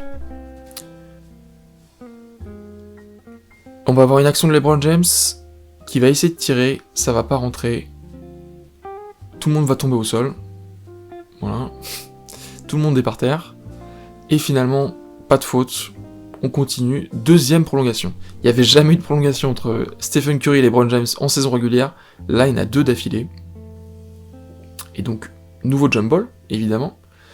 LeBron James qui est incroyable, qui marque un 3 points, on le voit ici. Il vient de marquer un 3 points là. Voilà. Sur la tête de Wiggins. Voilà. Le panier à 3 points. Stephen Curry qui, évidemment, va répondre. Hein. Voilà. 143, 141. 12 secondes de la fin. On a une remise en jeu. Encore une fois. C'est la 3e fois. Les Warriors sont derrière. Remise en jeu de Potemski. Qui va passer la balle à Stephen Curry. Stephen Curry, il est bien défendu au départ. Hein. Et là, je sais pas comment, il y a l'écran de Draymond Green, et il y a aussi l'écran involontaire de Davis. Il prend le ballon, il y a personne, il est personne pour le défendre, tout seul, et il met. Et cette fois, il laisse 4 secondes 7. Sauf que cette fois, ils égalisent pas, ils passent devant. Les Warriors passent devant avec ce panier à 3 points, ils n'étaient pas obligés de le faire. Et c'est quand on les attend pas qu'évidemment ils marquent à 3 points. C'est là toute la magie des Warriors et de ce joueur, de cet immense joueur, de cette légende. Donc là 4 secondes 7, et on se dit c'est terminé. 46 points. 46 points, dont 10 dans la deuxième prolongation. C'est incroyable ce qu'il a réussi à faire, 9 paniers à 3 points. Et donc là, dernière occasion pour les Lakers, remise en jeu Austin Reeves, qui va réussir à passer la balle à LeBron, LeBron qui va passer, et LeBron qui va subir une faute, je crois que c'est Draymond Green qui fait la faute. Et voilà, il reste 1 seconde 2, et il y aura 2 lancers francs, on voit la tête de Stephen Curry, c'est terrible parce que ce match est incroyable, il y a des réponses de partout, ils font que 2 équipes, 2 joueurs qui se font que se répondre, et là malheureusement ça va jouer là-dessus, évidemment, LeBron James va mettre les 2. 145-144, Stephen Curry tente le tir, il n'y a plus de temps mort, donc ils sont obligés de tirer depuis leur partie de terrain. Ils tirent, c'est raté. Là, il y a même Russell qui shoot le ballon dans le public. Et la joie après 2 prolongations de remporter ce match 145-144. L'un des plus beaux de la saison. Franchement, un des plus beaux matchs que j'ai pu voir de ma vie. Dommage que je ne l'ai pas vu en direct parce que j'aurais bien aimé voir ce match en direct. Et on a évidemment cette image qu'on attendait tous après le match. Stephen Curry qui est quand même un peu déçu, c'est là qu'on voit son aspect très compétiteur. Il n'a pas toujours l'air très compétiteur, mais là, on voit que c'est quand même quelqu'un qui aime la victoire. Et on a cette image, cette stat, 48 minutes jouées, 36 points, 20 rebonds, c'est son record en carrière et 12 passes décisives. C'est peut-être qu'à la fin de sa carrière, on se souviendra de ce match en se disant c'est lors de ce match-là qu'il a fait son record en carrière en termes de rebonds. C'est complètement fou. Bon, certes, il y a 2 prolongations, mais à cet âge-là, tenir 2 prolongations, c'est d'autant plus fou, je trouve. C'est pas du tout une excuse pour sa performance. Au contraire. Voilà. D'un côté, on a 46 points, de l'autre, on a un triple-double à 20 rebonds, 36 points, 12 passes. C'est fou. C'est un des matchs les plus fous de cette saison. Qui s'est passé donc la même semaine que la performance d'Embiid, la même semaine que la performance de Doncic. Et cette semaine-là, j'en ai même pas parlé, mais cette semaine-là, le même soir que Embiid, il y a la victoire, non pas la victoire d'ailleurs, la défaite des Wolves, je sais plus contre qui d'ailleurs, je crois que c'est contre Charlotte, me semble-t-il, avec les 62 points de Karl Anthony Towns, dont personne du coup n'a retenu. Déjà le lendemain, tout le monde parlait d'Embiid, personne parlait de Towns, qui en plus a perdu le match. Et le soir de la performance de Doncic, il y a aussi une performance de Booker qui est aussi assez incroyable. Et donc en 4ème position, on va retrouver une affiche de playoff. Alors si vous êtes assez malin en voyant cette image, vous devez comprendre de quel match il s'agit, tout simplement parce que c'est marqué ici. On est en demi-finale de conférence Ouest. On a déjà eu la qualification de Dallas pour la finale de conférence, donc. Il manque plus que une de ces 2 équipes qui viennent les rejoindre. et on est à 3 partout, donc on est en match 7. C'est l'un des 2 matchs 7 de ces playoffs. Il y a eu celui des Pacers aussi, contre les Knicks, qui était assez triste quand même, faut bien le dire. On en reparlera d'ailleurs de ce match-là. Et celui-là est vraiment très intéressant pour le coup. Cette série-là est très intéressante, parce qu'il n'y a pas eu un seul match équilibré peut-être, et celui-là est peut-être le plus équilibré, même si on en reparlera, mais dans son équilibre, il est assez déséquilibré quand même. Donc là, on a un match 7. Le match 7 qui est le seul match en NBA, avec le In-Season Tournament maintenant, mais qui à la base est le seul match coup près dans une saison NBA. Et donc, il faut rappeler quand même que Minnesota était pas du tout favori dans cette série. Minnesota gagne les 2 premiers matchs à Denver, donc à l'extérieur. C'est complètement fou, on se dit qu'ils vont sweeper les champions en titre. Et au final, on a Denver qui revient, qui gagne un match, à l'extérieur encore une fois, qui gagne le match 4 aussi, qui gagne le match 5, et on a un Mike Conley qui se blesse, donc je crois que c'est match 4 peut-être qui se blesse, ou 3 peut-être, et cette équipe de Minnesota qui n'arrive pas à gagner sans Mike Conley. Il revient pour le match 6, et les Wolves le remportent à domicile, mais là, on est à la Ball Arena, on est à Denver, en altitude, dans les montagnes du Colorado, et on va avoir un match 7 avec, par chance, Mike Conley, mais surtout les 2 5 majeurs. C'est pas quelque chose qu'on a vu pendant tous ces playoffs, on le verra avec les Knicks. C'est pas du tout quelque chose qu'on a vu pendant tous ces playoffs, parce que il y a eu des blessures, Giannis, Jimmy Butler, enfin il y a eu beaucoup d'équipes éliminées qui ont été éliminées, notamment à cause de leurs blessures. C'est pas une question de niveau, je pense, c'est surtout une question d'habitude de jouer ensemble. Et ces 2 équipes, elles ont eu l'habitude de jouer ensemble toute cette saison, même pour Denver l'année dernière. Donc on a cette chance-là. On a un début de match assez équilibré, 12 partout, et 2 joueurs qui prennent les devants. C'est pas les 2 joueurs les plus attendus de chaque équipe, c'est les second couteau, on va dire. Karl Anthony Towns d'un côté, et surtout Jamal Murray de l'autre. Jamal Murray qui va faire une première mi-temps, mais complètement folle. Il va marquer de partout. Alors on le voit, voilà. 14 points en quasiment, on va dire, je pense qu'il a joué 12 minutes peut-être. Il a dû sortir entre-temps. Peut-être 10-12 minutes il a joué. Et qui dépasse complètement ses 3 dernières performances, en sachant que 2 des 3 dernières performances, c'était des victoires de Denver quand même. Il y a seulement le dernier match qui n'était pas une victoire. Donc, grosse perf ce soir-là de Jamal Murray. Et là, on voit l'écart. 20 points pour lui, 2 points pour Anthony Edwards, qui fait pas du tout un bon match pour le coup, qui est pas dans son match. Et on voit Denver qui commence à creuser l'écart. Et voilà. Et Anthony Edwards qui a 4 points. 4 points à la fin de la première mi-temps. Alors que normalement, dans cette série, il était presque à 30 points, ce qui est une perf folle, quand même. Et du coup, là, on voit les points en seconde chance et les rebonds offensifs. C'est comme ça que Denver parvient à prendre l'avantage. C'est en prenant beaucoup de rebonds offensifs, donc 8 par rapport à 3. Et même les rebonds offensifs, ils donnent quelque chose du côté de Denver. Donc 14 points sur 8 rebonds. On peut estimer que 8 rebonds, ça peut donner 16 points, si c'est 2 points à chaque fois. Là, il n'y a que 2 points sur seconde chance. Ce qui est très peu, en sachant que les lancers francs, je crois que ça compte pas, donc c'est vraiment un seul tir sur les 3 rebonds offensifs. Donc c'est ça aussi, c'est pas seulement les rebonds offensifs, c'est la manière dont ils marquent ensuite. Et on a une mi-temps, 15 points d'écart. 15 points d'écart à la mi-temps, puis 17, très rapidement, et on voit cette stat, que le plus gros déficit pour une équipe à la mi-temps qui a été battue lors d'un match 7, c'est 11 points. C'est les Warriors qui l'ont fait en 75 et en 2018. Voilà. Donc là, si on suit cette stat, logiquement, les Wolves vont être éliminés. En sachant que l'écart s'est encore accru. Sauf que là, il y a même 20 points d'écart d'ailleurs. C'est le plus gros écart, je crois, du match. C'est pour ça que je l'ai pris en capture d'écran. C'est le plus gros écart du match.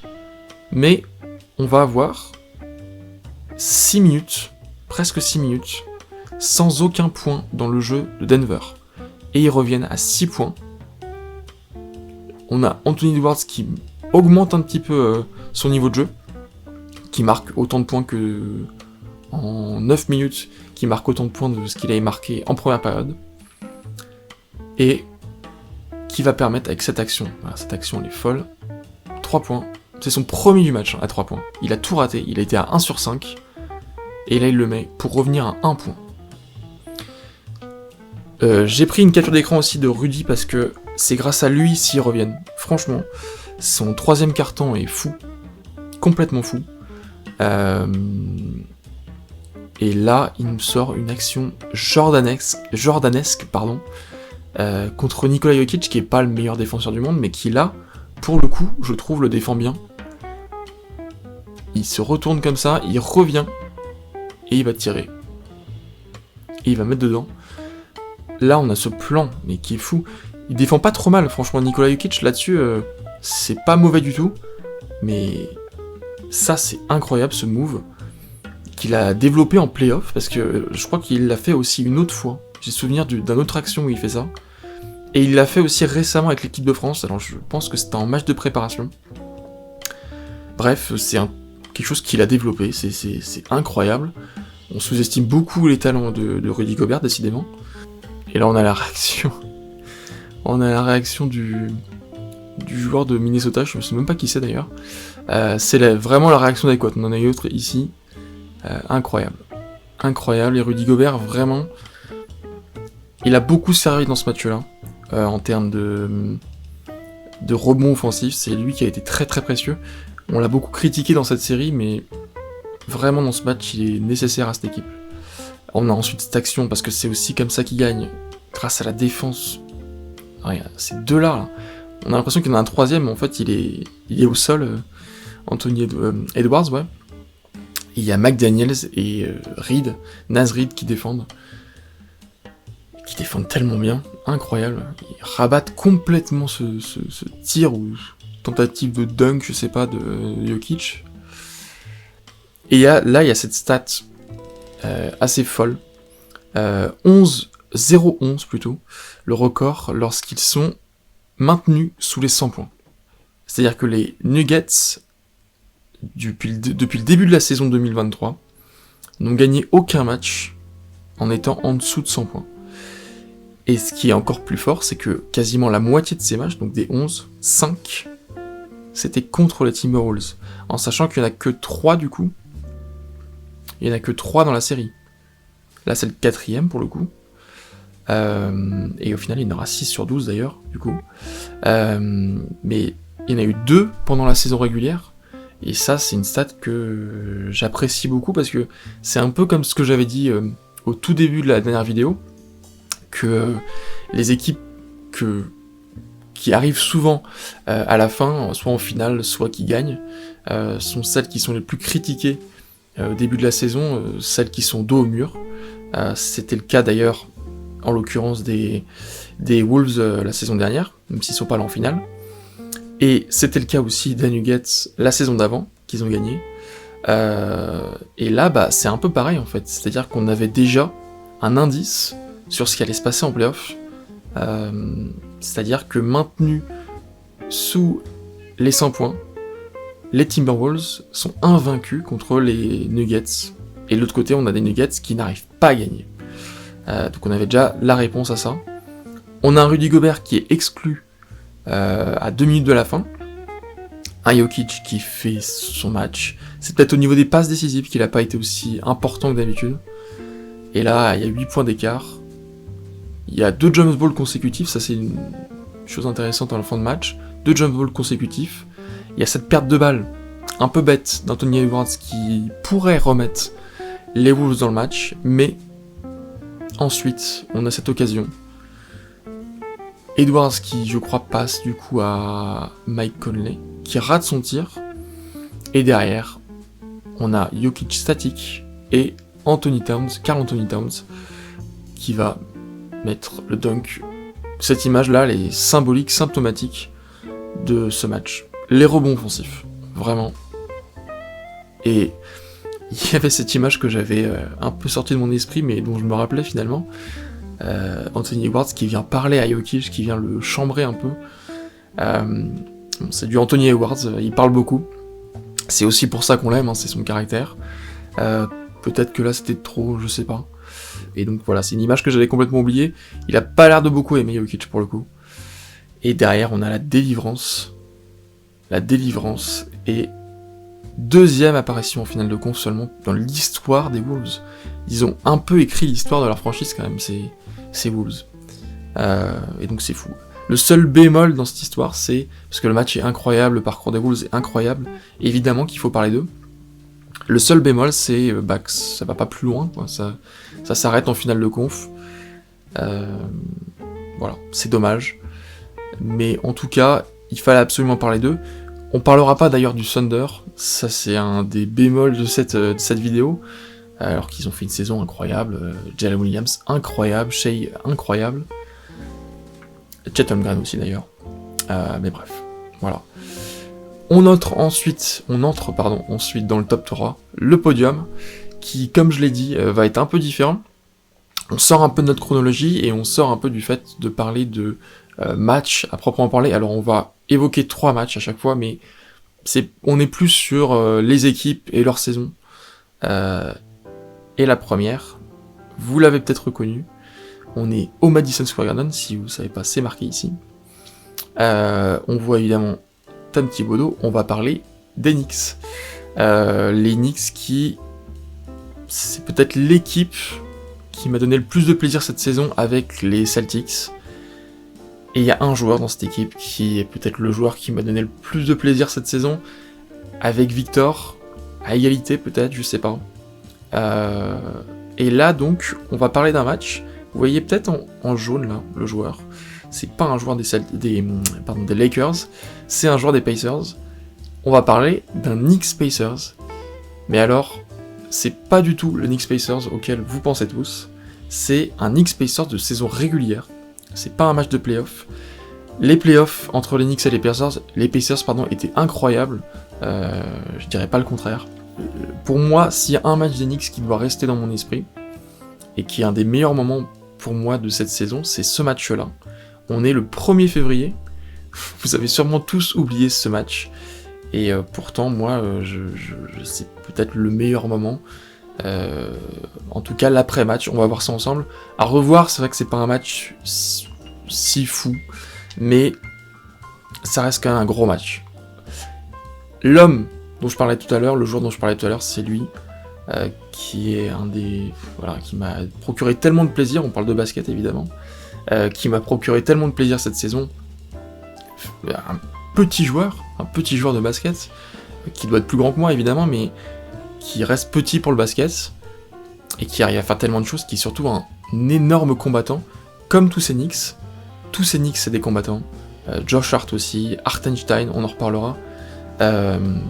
Et lui, il peut prendre des coups, on va le voir avec ce match-là, il peut prendre des coups, et il peut rester debout, et se battre, et emmener son équipe, parce que ces épaules-là, elles ont porté quand même toute la saison.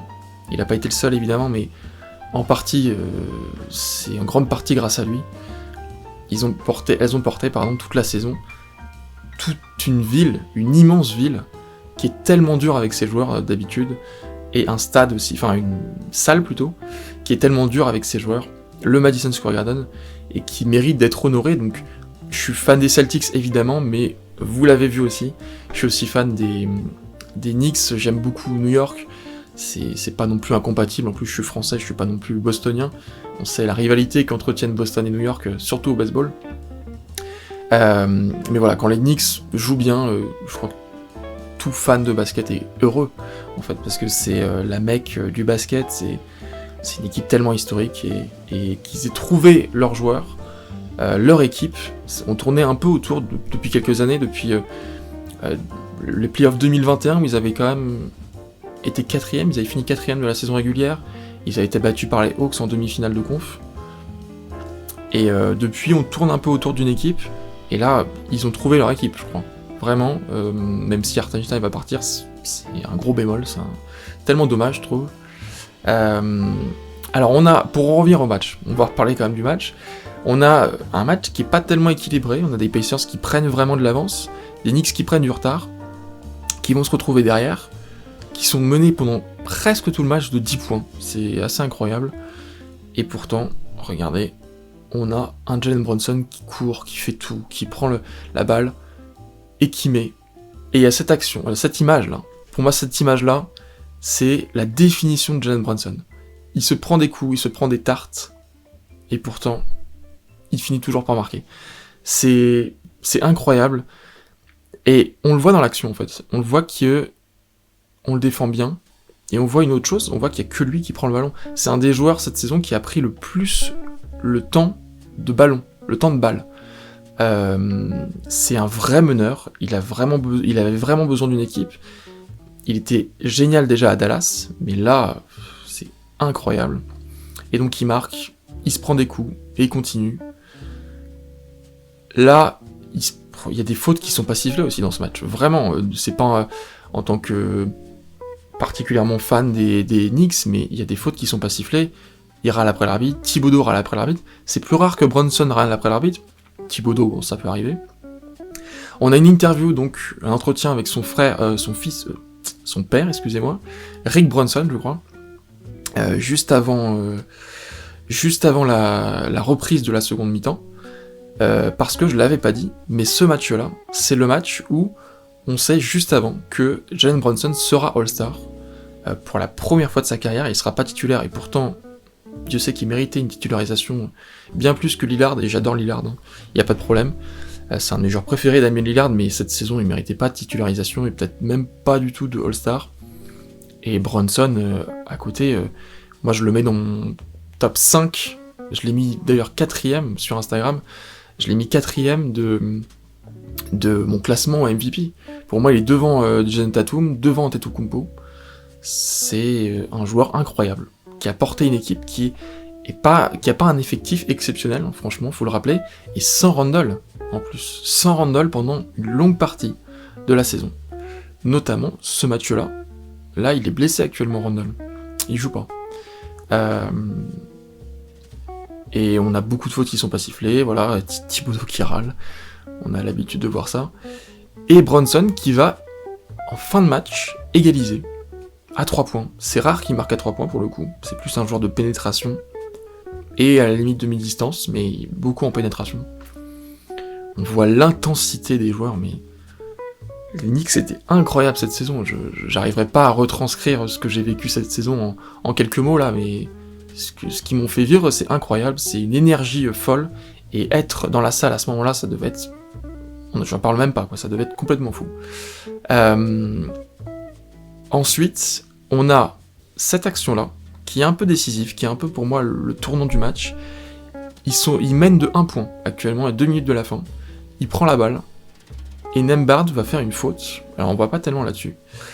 Ils vont marquer derrière, parce que Jalen Brunson reste au sol très longtemps, il a mal aux yeux. Et là on voit clairement qu'il y a une main dans les yeux. Les Pacers ont eu un jeu assez agressif, et c'est comme ça qu'ils ont joué toute la saison en défense. Et ça les a fait gagner en demi-finale de conf. Et là, ce match-là, c'est assez incroyable parce que il a vraiment mal, mais ce combattant-là, il va se relever. Ils sont menés au score à 2 minutes de la fin. Il va se relever, et juste derrière, on est l'action d'après, hein. Clairement, il va pas au vestiaire, nulle part. L'action d'après, il y a Nembhard qui est là, qui va arrêter, et pourtant, il fonce dedans, il ouvre les portes du saloon, comme dirait Jacques Monclar, et il met une petite claquette, un flotteur, excusez-moi, un flotteur, et là on voit l'énergie qu'il a. C'est rare de le voir Brunson comme ça, dans cet état-là. Ce match-là a eu une vraie importance pour lui. Et ils vont gagner donc le match 109-105, mais pour moi, c'est pas spécialement ça. Alors la fin de match était folle, j'ai adoré, mais pour moi, l'un des plus grands moments de la saison, c'est là. C'est Jalen Brunson qui est si sobre habituellement, si pudique vis-à-vis des émotions. J'ai déjà écouté des interviews de lui dans les talk shows, ce genre de choses. Il est très pudique, il est très sobre, il parle d'une voix très calme.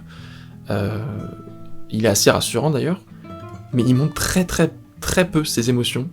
Et là, avec le public, avec l'annonce, avec le match, et bah, il va avoir les larmes aux yeux, et ça, j'ai trouvé ça incroyable, indescriptible comme moment. Je pense que tout le monde a oublié ce moment-là, personne n'a reparlé d'ailleurs, mais pour moi, c'est un des moments de la saison, parce que c'est juste beau, quoi, c'est du basket, et c'est un peu autre chose que du basket à ce moment-là, c'est plus que du basket. Et donc, il y a la reconnaissance de son père aussi qui est dans la salle. Donc voilà, c'était un moment exceptionnel, et pour moi, c'est mon top 3. En deuxième position, comment est-ce que je ne pouvais pas parler de cet homme, un ovni, qui aussi m'a donné tant de plaisir cette saison, avec cette équipe, et qui là, j'ai choisi un match, j'aurais pu choisir tant de matchs, il y avait tant de matchs, je me souviens des 2 premiers matchs face aux Suns, qu'ils remportent. Ils vont perdre les 2 matchs ensuite, mais beaucoup plus tard. Mais en tout début de saison, ils remportent 2 matchs face aux Suns, notamment une grosse remontada. Je sais pas si c'est lors de ce match-là qu'il inscrit 38 points, en tout cas c'est lors d'un des 2 matchs, contre son idole Kevin Durant. Il y a le match contre Embiid, mais qui va perdre pour le coup. Il y a les 10 contres, je crois de mémoire, contre les Raptors, qui sont aussi incroyables, un tout petit peu avant ce match-là. Et il y a la fin de saison, qui est plutôt bonne, on n'en a pas beaucoup parlé, mais qui est plutôt bonne pour les Spurs, plutôt rassurante, où ils ont gagné pas mal de matchs, ils ont remonté leur déficit, et ils ont terminé 14e, alors qu'ils ont été 15e pendant presque toute la saison. Et il y a les 2 matchs contre les Nuggets, je sais plus s'ils remportent les 2, ils en remportent au moins un sur les 2, et il y en a un autre qui se termine très très juste, contre Jokic, des matchs incroyables. Moi, le match que j'ai décidé de retenir, vous pouvez le voir peut-être, c'est contre les Knicks. Il y a un monsieur qui a la casquette des Knicks là. Contre les Knicks, à San Antonio, c'est le 2e match. Le premier était kata de Victor au Madison Square Garden, il s'était fait allumer de partout. Et là, il va commencer un match de fou. Il va marquer partout, à mi-distance.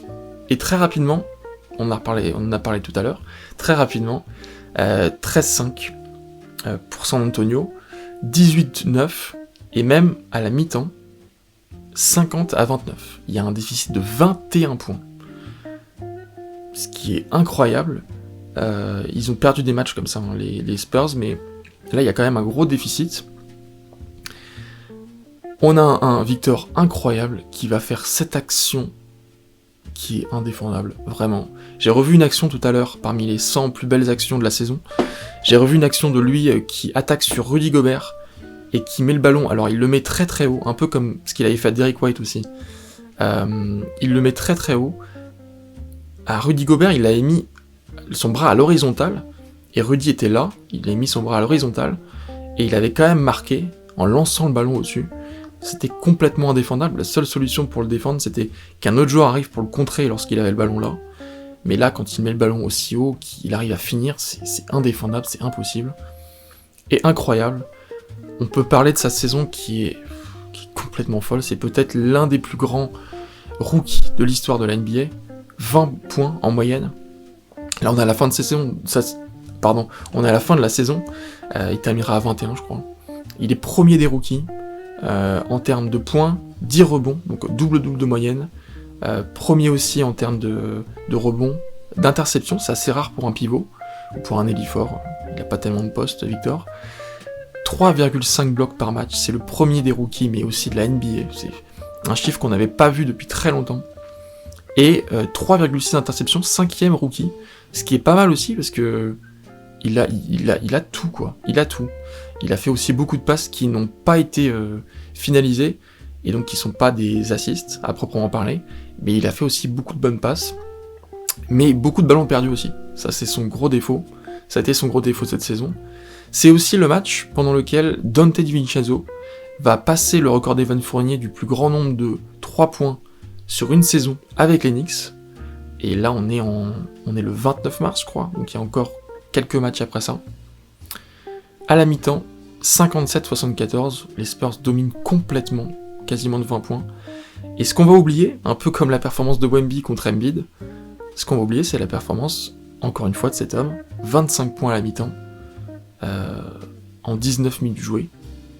C'est incroyable, et il va terminer très très fort aussi, à 60 et quelques points.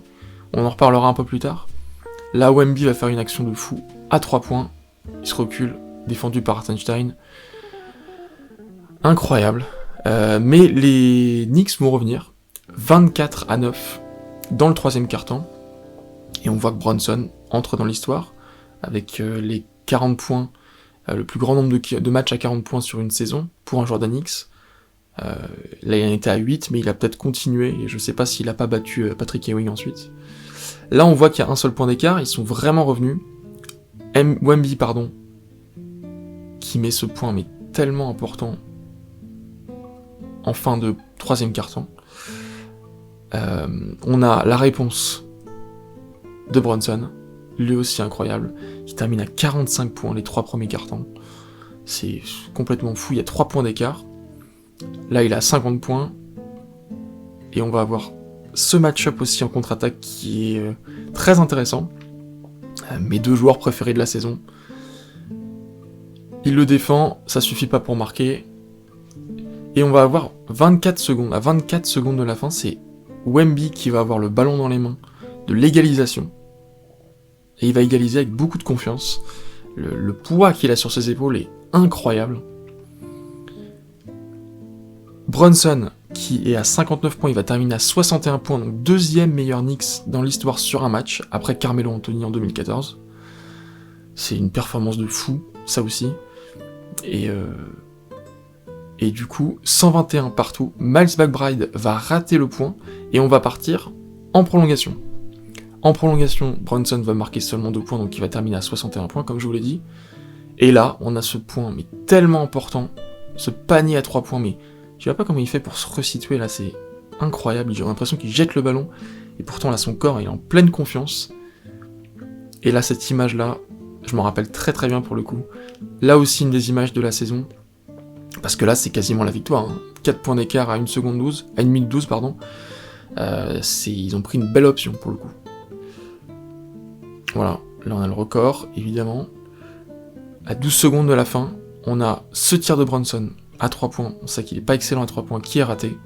Récupération de Robinson, qui va passer à DiVincenzo, et ballon perdu. Voilà.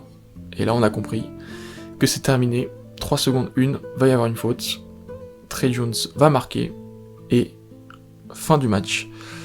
Wemby, on va pas le voir marquer, mais qui va marquer 40 points, 20 rebonds, je crois, de mémoire.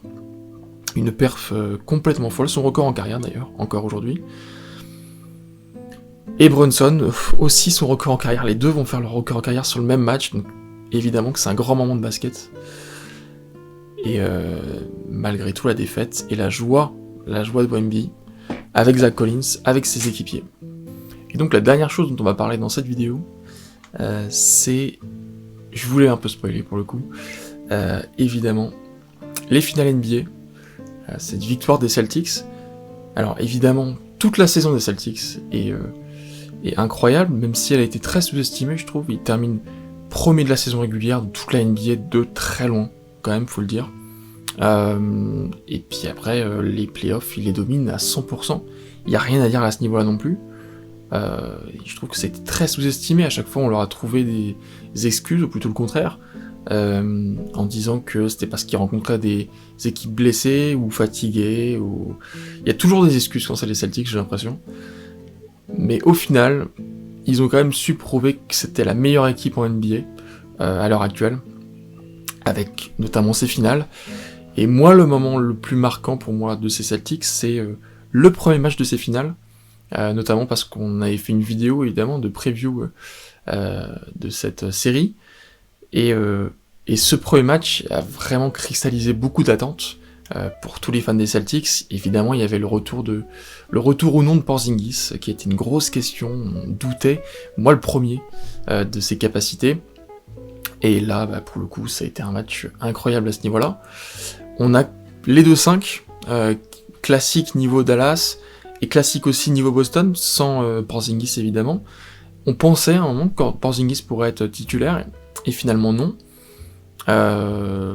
Donc on a un petit doute. Moi, au début du match, je me dis que c'est pas possible que Porzingis va pas n'est pas au bon niveau en fait. Et on va découvrir qu'en fait, si. D'une manière assez intéressante, le premier à marquer, c'est Al Horford, Je reviendrai évidemment sur Al Horford, parce que j'ai tellement de respect pour ce joueur. Et voilà, il marque un dunk, et c'est lui qui ouvre la série. On a ensuite, voilà, le retour de Porzingis, juste ici, qui avait loupé les 10 derniers matchs des Celtics, en sachant qu'il avait été très rapide pour arriver en finale, les Celtics. Il avait loupé les 10 derniers matchs, donc 5 semaines de compétition. Et là, il revient. Une chose qu'on avait oubliée, c'est que il avait plutôt raté, il n'avait pas été excellent contre Miami, contre le Heat, avec des stats qui baissaient. Le 40% c'est pas mal, mais sinon 12 points, 39% au tir, 5 rebonds seulement, c'est pas exceptionnel. Et là, il va faire des choses exceptionnelles, il va défendre incroyablement bien, là on voit Derrick White qui saute aussi, il va très bien défendre, et il va très bien attaquer aussi. Là on a un run dès qu'il arrive, on a un run de 8-0 en 1 minute 23. Et ensuite, il va attaquer. Voilà, ici, dunk. Il va marquer. Là, il fait 2 actions exactement les mêmes dans le premier quart-temps. Au même endroit, même point, où il tire comme il veut. Et voilà. Et là, on a la stat, 7 sur 10 au début du match, 1 sur 9 depuis que Porzingis est rentré. En 5 minutes, 8 points pour Porzingis, 3 sur 4 au tir. Bref, très très très bon, à 3 points aussi, il va marquer. Voilà. Et on voit les fans des Celtics qui sont contents, qui peuvent être contents. Il va aussi contrer ce tir de Kyrie Irving, je crois. Ouais. Tir de Kyrie Irving. Ensuite, il va passer à Jrue Holiday. Jrue Holiday passe à Tatum. Tatum passe à Hauser. Et Hauser va conclure.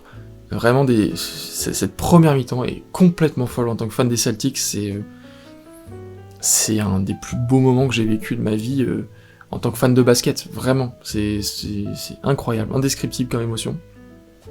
C'est vraiment une libération après des années de frustration. On a un run de 23-5 en 6 minutes de jeu, c'est fou. Ils ne marquent plus rien, les Mavs. Et là, on a ce contre. On doutait vraiment des capacités de Porzingis à courir, à sauter, à marquer. Bah là, on ne doute plus du tout. On doute plus du tout parce que ce contre sur Josh Green, là, il est incroyable. Et ça va pas être le seul dans le match. Hein. Il va y en avoir 3 au final. Il y a aussi Jaylen Brown, qui va passer partout et il va marquer ce dunk incroyable. Là, on voit pas trop, mais il pousse le ballon. Là, on voit mieux. Là. Il pousse le ballon pour pouvoir marquer. Et voilà, il sera MVP des finales. Incroyable, Jaylen Brown. Un MVP pas incontestable non plus, parce que on est sur une équipe très très équilibrée, beaucoup plus que les années précédentes. C'est vraiment une équipe collective, et aujourd'hui tout le monde salue le jeu collectif des Celtics, alors que tout le monde le critiquait il y a encore quelques temps. Il marque aussi à 3 points. Ça défend, voilà, magnifique la défense. Et les approximations de Doncic. On a un Irving qui a été absent pendant toutes les finales. Un Doncic qui a pas été mauvais, mais qui a été absent parfois aussi. Voilà. Et là, il y a la passe d'Irving qui est lunaire. Vraiment, il passe à personne. Là, il a le ballon en main. Là, la balle passe à côté de Maxi Kleber. Et là, n'importe quoi. Et image importante, c'est que, bon là, tout le monde marche vers l'avant, et là, on a Al Horford, qui est en train de courir pour récupérer le ballon.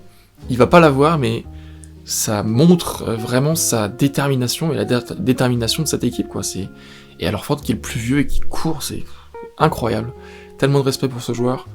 Jason Tatum aussi, qui va faire des bonnes finales, meilleures qu'en 2021 pour le coup, 2022 pardon, et qui va monter vraiment crescendo dans ses finales, avec un match 5 dans lequel il est MVP pour moi, vraiment. Voilà, magnifique. Et une première mi-temps qui est complètement dominée. Voilà, là on a Porzingis qui tire sur Doncic littéralement et qui marque à 3 points. Voilà, première mi-temps, 21 points d'écart, c'est incroyable.